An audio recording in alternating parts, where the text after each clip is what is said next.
Vivre entre deux mondes. Chapitre 1. Ouvrir la porte à l'infini. Des civilisations sont apparues et ont disparu. Des civilisations ont vécu et sont mortes. Et il n'y a aucune garantie que notre civilisation actuelle sera permanente. À une époque future, une nouvelle race d'hommes pourra retrouver des morceaux de ces cages à lapins que nous appelons immeubles et maisons. Et ils pourront même découvrir des disques de rock'n'roll qui porteront témoignage de notre état de civilisation.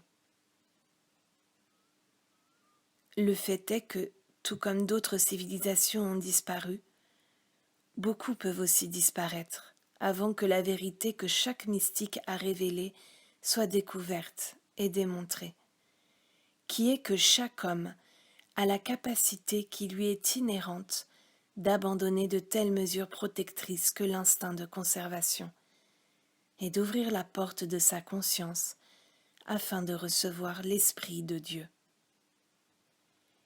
Il y a deux niveaux de conscience. Il y a le niveau spirituel incorporel, tel qu'il est décrit dans le premier chapitre de la Genèse.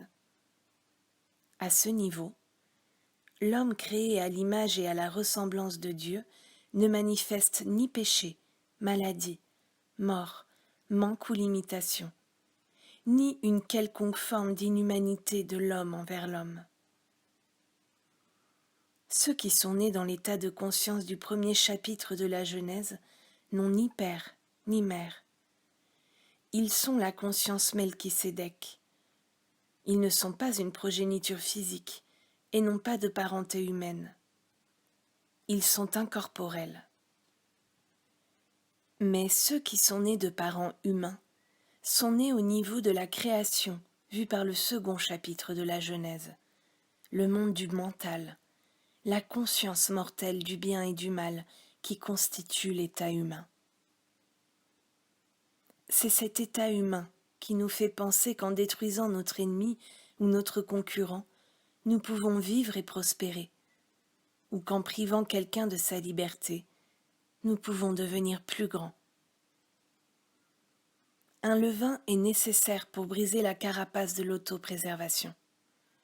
Ce levain est l'Esprit de Dieu dans l'homme, qui, lorsqu'il est suscité, élève l'homme à son niveau.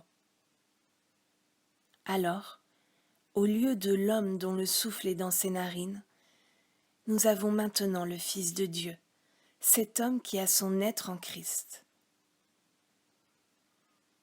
Le Maître a reconnu qu'il y a deux hommes, l'homme de la terre, la créature, le mortel, la vipère, et la présence divine dans la conscience individuelle, qui, lorsqu'elle est reconnue et libérée, change l'homme de la terre en Fils de Dieu. Il a révélé qu'il est nécessaire pour l'homme d'être ordonné et élevé par l'Esprit. L'homme ne peut pas être spiritualisé au moyen d'un diplôme ou d'un permis. Il ne peut pas être ordonné par une organisation. Les formes extérieures d'adoration ne contribuent pas à la vie spirituelle et au développement spirituel d'une personne, sauf dans la mesure où le rite extérieur est accompagné par un esprit intérieur ou grâce. C'est l'expérience de la présence elle-même qui est nécessaire pour avancer spirituellement. Alors que nous ne pouvons pas voir, entendre, goûter, toucher ou sentir l'Esprit de Dieu, nous pouvons en faire l'expérience en ouvrant la porte intérieure. La méditation est la clé qui ouvre la porte. Je me tiens à la porte et je frappe. Ce je est Dieu et la porte est au-dedans de nous. Mais ce n'est pas une porte vers le monde extérieur, c'est une porte menant à l'intérieur, à des domaines plus profonds de notre être. En ouvrant la porte, nous devenons conscients d'un domaine, d'une activité, d'une loi qui dans le langage spirituel ont été appelés nourriture, pain, vin, eau, la substance de toute vie et de toute forme. Nous ouvrons la porte au-dedans de notre conscience, de sorte que l'invisible, l'Esprit de Dieu en l'homme, puisse être libéré depuis l'intérieur de nous. Une fois que nous avons atteint ou touché le royaume intérieur, nous ne vivons plus pour nous-mêmes, ni même pour notre famille exclusivement, mais nous participons plus activement aux affaires du monde et à ces choses qui conduisent à une façon de vivre plus heureuse, plus réussie et plus sereine. Le royaume de Dieu n'a pas affaire à quelque chose de séparé et distinct de l'existence. Le royaume de Dieu se rapporte à notre vie quotidienne. Il n'est pas censé nous faire sortir du monde, mais plutôt nous laisser dans le monde, séparés et éloignés de ses aspects négatifs. Le jeu même qui est en train de frapper à la porte de notre conscience nous apporte la paix, pas comme le monde donne, mais ma paix, la paix de je. Il ne sert à rien de regarder à l'extérieur et de se demander sous quelle forme viendra cette paix, car elle ne vient pas sous une forme de ce monde. Mais curieusement, lorsque vient la paix intérieure, elle modèle et remodèle notre vie extérieure. Elle change nos relations avec les autres êtres humains. Elle change la nature et la quantité de nos ressources, parce que c'est sa fonction de veiller à ce que nous soyons nourris et vêtus avec abondance. Toutes ces choses nous seront ajoutées, mais elles ne seront pas ajoutées en nous inquiétant pour les choses. Cesse de penser aux choses. Tourne-toi au-dedans et laisse-moi entrer. Ouvre la porte intérieure de ta conscience afin que je puisse entrer dans le temple de ton être. Car en réalité, je suis le temple de ton être. Je suis le Seigneur de ton être. Détends-toi, repose-toi, et sois un contemplateur pendant que je, l'Esprit de Dieu en toi, vais au-devant de toi pour préparer le chemin. Ceci est ma fonction. C'est dans ce but que j'ai planté la semence de mon individualité au-dedans de toi. C'est dans ce but que j'ai insufflé ma vie en toi. Dans notre travail, l'important n'est pas d'essayer d'être plus aimant, plus juste ou plus bienveillant. Toute notre attention s'applique à laisser entrer l'esprit, et il sera alors plus aimant et bienveillant à travers nous. Il exprimera la patience et la bienveillance au-dedans de nous. Nous n'aurons pas à nous inquiéter pour les choses. Nous serons des instruments pour sa grâce et sa gloire. Nous porterons témoignage, non pas de notre propre bonté ou de notre propre bienveillance. Nous porterons témoignage de la grâce de Dieu fonctionnant en nous. La voie infinie est entièrement fondée sur la réalisation de l'expérience réelle de la présence. Les citations de la Bible et d'autres sources sont utilisées dans mes écrits pour illustrer ces principes, mais elles ne sont pas données comme preuve. Les révélations et les dévoilements qui m'ont été donnés vous sont retransmis et sont partagés avec vous, simplement en tant que mon expérience. Toute preuve quant à leur exactitude doit venir à travers votre propre expérience.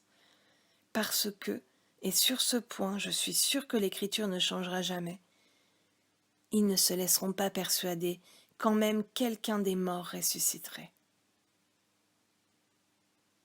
Vous ne devez pas vous attendre à ce que vos parents ou vos amis croient. Ils trouveront quelque coïncidence qui expliquera les fruits qui sont les vôtres. Mais si vous faites l'expérience de la présence de Dieu, ce sera une preuve pour vous, et qui plus est, Cela vous donnera le principe par lequel vous pourrez aider votre prochain, vos amis et votre famille, même sans qu'ils le reconnaissent ou l'acceptent. Il y a un esprit dans l'homme. Cet esprit ordonne, guérit, ressuscite, élève et illumine. Mais il faut en faire l'expérience. Le chemin passe par la pratique de la présence de Dieu et par la méditation. Plus nous vivons en nous remémorant les paroles de la littérature et de l'écriture mystique, et plus nous vivons dans la prise de conscience de l'esprit et de sa fonction, plus nous nous approchons de l'expérience réelle. La pratique de la présence apporte une paix et une tranquillité intérieure, au moins dans une plus grande mesure que ce que nous avons connu jusqu'à présent. Cela rapproche le jour où l'expérience vient et où nous comprenons ce que le Maître voulait dire par ces mots. L'Esprit du Seigneur est sur moi, parce qu'il m'a oint. La conscience plus élevée apparaît de bien des façons. Dans la littérature mystique, nous entendons parler de robes, et il nous a été dit que le Maître portait une robe blanche, sans couture, ce qui signifie que sa conscience était revêtue de l'intégrité sans faille et de la pureté incorporelle de l'esprit. La robe a toujours eu une signification mystique. Il y a des robes blanches qui décrivent l'esprit de Dieu ultime et incorporel dans l'homme. Il y a la robe pourpre de la royauté, qui est un état de conscience indiquant plus de pouvoir temporel que spirituel. Il y a les robes jaunes, utilisées communément par les saints hommes en Orient. Toutes ces robes servent à indiquer des états de conscience. Cependant, nous ne nous intéressons pas au fait d'être ou non parés de robes matérielles. Nous nous occupons d'être toujours enveloppés par l'esprit. Il y a l'anneau précieux qui symbolise l'autorité du Fils de Dieu, l'anneau que l'on embrasse parfois en signe de reconnaissance de l'autorité divine. Aucun anneau n'a lui-même de pouvoir, mais embrasser un anneau extérieurement ou l'embrasser de façon intérieure et invisible pourrait avoir du pouvoir, si cela était fait en reconnaissant ce bijou qui est sans prix, la parole qui est sans forme. Toute reconnaissance de cette parole intérieure est équivalente à la cérémonie extérieure du baiser de l'anneau. La communion extérieure est l'expérience d'ouvrir la porte intérieure, où moi et mon Père, nous pouvons communier. Non pas comme si nous étions deux êtres, mais comme le Père se révélant en tant que la nature plus profonde de l'individualité de notre propre être. C'est une communion qui se produit quand l'Esprit du Seigneur Dieu est sur nous et que nous sommes consciemment avertis d'une présence spirituelle. Quand nous devenons conscients que cet Esprit du Seigneur Dieu est sur nous, c'est comme si nous étions lavés, comme si un baptême avait eu lieu. C'est comme un courant d'eau, à la fois puissant et doux, qui nous touche à l'extérieur, mais en même temps c'est comme si ce courant d'eau nous imprégnait à l'intérieur, s'écoulant à travers les veines. Ceci est vraiment un baptême de l'esprit. Son symbole extérieur est l'eau pure, mais ce baptême n'a aucune valeur, sauf s'il est accompagné par l'expérience intérieure. L'unicité de moi et mon Père est une expérience intérieure, dans laquelle l'Esprit de Dieu se mêle à notre esprit. La vie de Dieu devient notre vie, et même notre corps devient le temple de Dieu. Ceci est l'unicité spirituelle qui se produit en tant que résultat de l'ouverture de la conscience. La conscience peut s'ouvrir de deux manières. L'une très rare, et seulement expérimentée par quelques personnes dans l'histoire du monde, et sans aucune aide de notre part. L'autre est celle où la porte s'ouvre par la méditation, la communion, et par une capacité intérieure à demeurer avec l'esprit. Il y a une expérience qui se produit à l'intérieur, qui témoigne du fait que nous sommes un avec le Père, et que tout ce que le Père a est à nous. Répéter des mots ou remuer des pensées est une perte de temps, sauf si cela peut conduire à l'expérience véritable.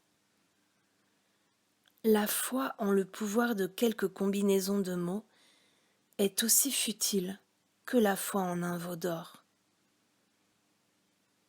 Que nous extériorisions un veau d'or, ou que nous ayons un veau d'or à l'intérieur, sous la forme de déclarations, de mots ou de pensées, nous sommes tout aussi éloignés de cette expérience.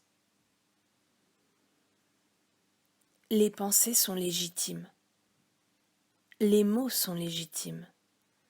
Connaître la lettre de vérité est légitime, mais seulement comme marche vers l'expérience de la présence intérieure.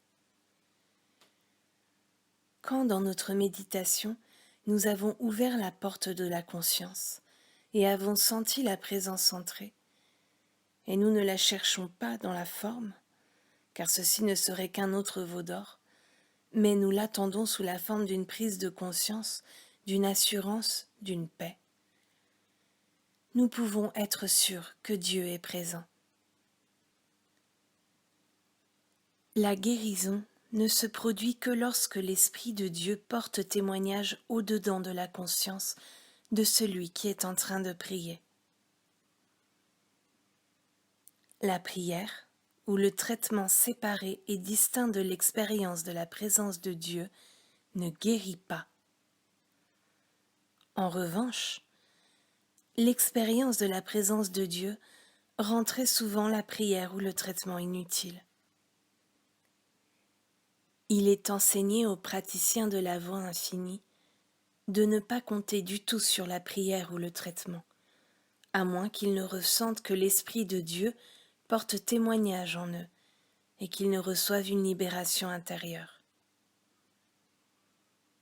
Parfois, la voix elle-même peut déclarer « Ceci est mon enfant bien-aimé, tout est bien » ou « Je suis à l'œuvre, je ne te quitterai jamais, ni ne t'abandonnerai ». Mais que cela vienne de manière tangible, telle qu'une voix ou sous une autre forme, il doit y avoir une assurance intérieure que Dieu est présent. Autrement, la prière ou le traitement ne sert à rien. Ceci est tout aussi vrai dans le travail spirituel que nous faisons en relation avec notre vie familiale, artistique ou professionnelle.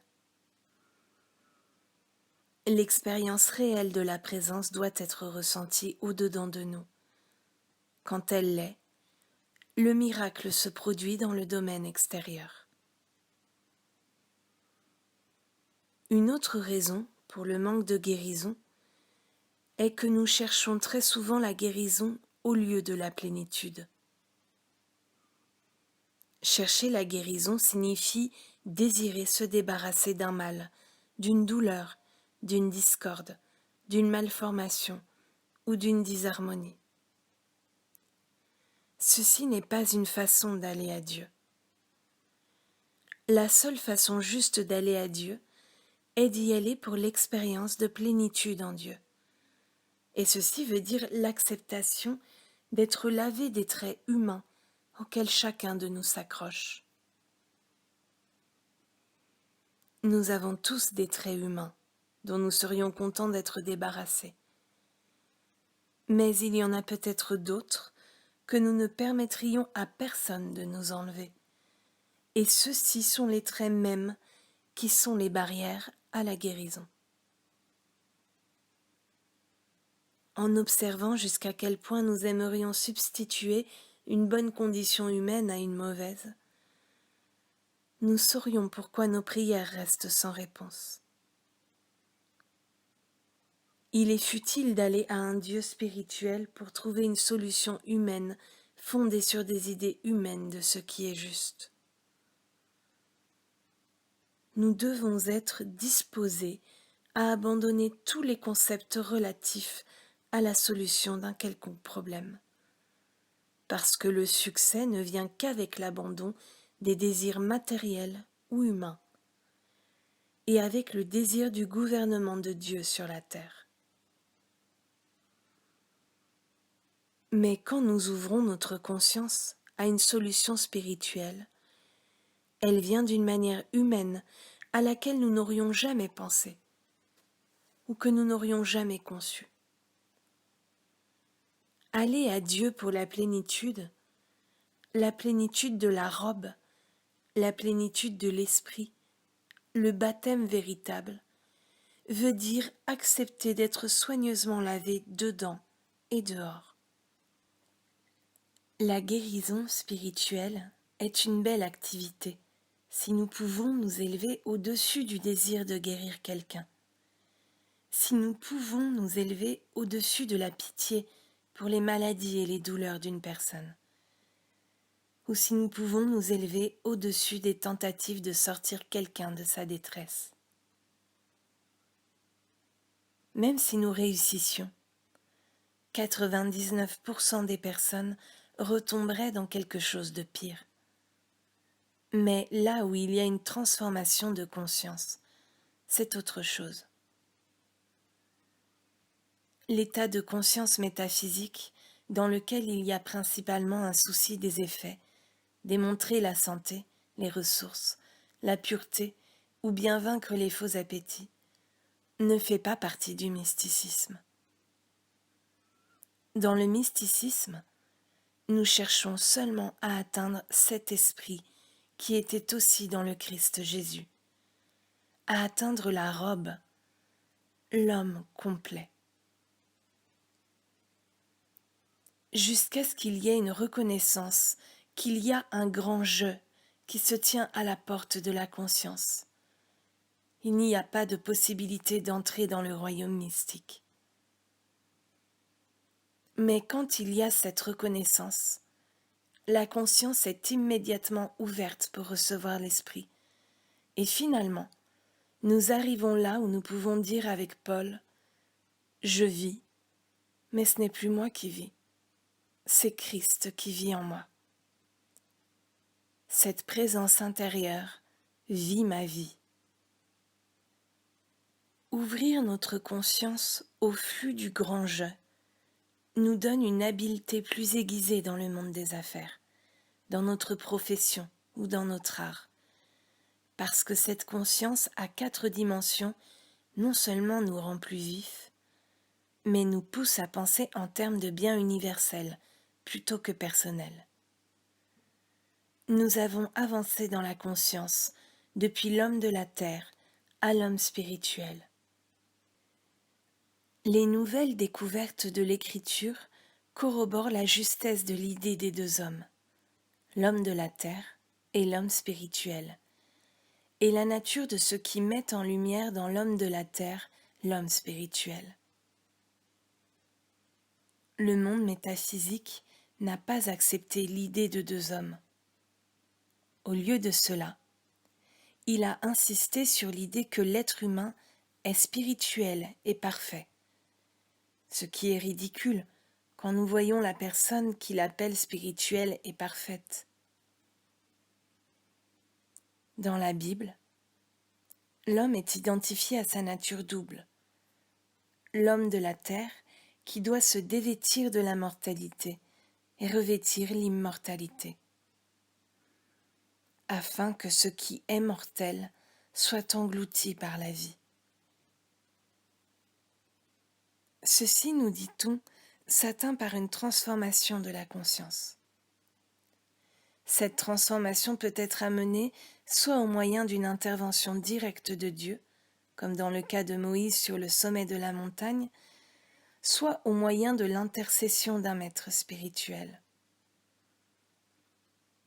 Quand Jésus a dit « N'appelez aucun homme sur la terre votre Père », il voulait dire que le principe créateur de l'unité est le même pour tous. Par conséquent, nous devons tous être égaux, mais pas dans les formes d'expression.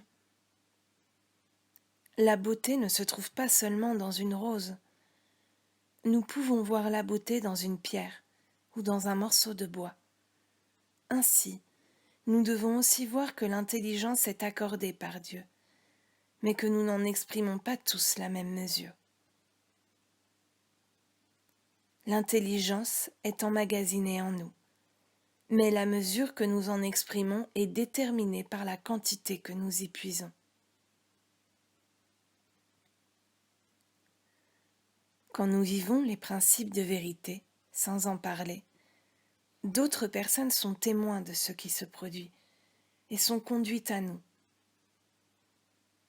Ceci est le principe de l'infini invisible.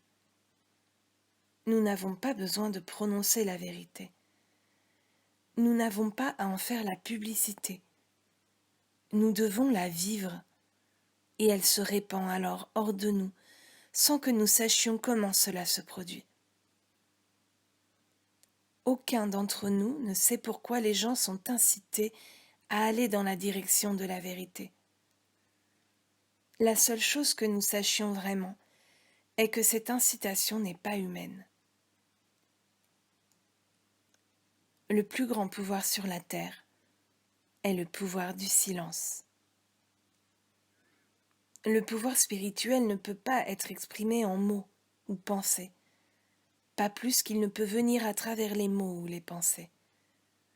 C'est seulement à travers le silence, quand les sens sont au repos, que le pouvoir spirituel peut être libéré. C'est pourquoi, que nous soyons en prière pour un problème qui nous est propre ou pour celui de quelqu'un d'autre, ou que le problème soit au niveau plus large du pays ou du monde, la répétition dans notre mental des principes spirituels de base n'est qu'un pas conduisant à une période de silence absolu dans lequel cet esprit invisible peut passer. Si nous ne sommes pas attentifs, nous serons piégés par la croyance dans le pouvoir temporel, le pouvoir des nombres ou le pouvoir de quelque activité de bienfaisance. Dans la période qui vient, souvenons-nous de nous ouvrir à une grâce spirituelle au lieu d'essayer de déterminer ce qui est vrai ou faux dans un quelconque problème personnel ou national. De cette manière, nous pourrons peut-être introduire quelque chose qui changera l'image. Un jour, il faudra prouver que 10 hommes justes peuvent sauver une ville. Quand ? Je ne sais pas, mais cela pourrait être aujourd'hui. D'un point de vue spirituel, il est encore vrai que nous devons remettre notre épée au fourreau. D'un point de vue spirituel, il est encore vrai que celui qui vit par l'épée périra par l'épée. Par conséquent, si la prophétie de Steinmetz doit se révéler exacte, que dans ce siècle le pouvoir spirituel sera prouvé, c'est maintenant le moment de le prouver. Le pouvoir spirituel signifie introduire l'Esprit de Dieu dans la situation. Non pas prouver le vrai ou le faux. Puis laisser les choses se mettre en place naturellement. N'ayons aucun veau d'or dans notre esprit, pas d'image ou d'appui. Ayons une conscience réceptive, et alors ce qui vient est suivi de signes. Si nous recevons une réponse qui est une bénédiction pour tout l'univers, elle est de Dieu, parce que ni le diable, ni le sens personnel ne peut être responsable d'une action purement bonne universellement. Quand nous entrons dans la méditation et que nous fermons les yeux à ce monde, souvenons-nous que nous sommes maintenant dans le couloir, ou au moins derrière la porte qui ouvre sur l'infini. À travers notre conscience, nous avons accès à l'infinité de Dieu, à l'activité de Dieu, à la substance et à la loi de Dieu. Tout ceci est au-dedans de nous. Entrons dans la méditation et allons à l'esprit dans le but d'être éclairés, avec une totale liberté vis-à-vis des concepts. Et recevons alors la vérité que dans la présence de Dieu, il y a l'accomplissement et la liberté vis-à-vis de tout sens de l'imitation.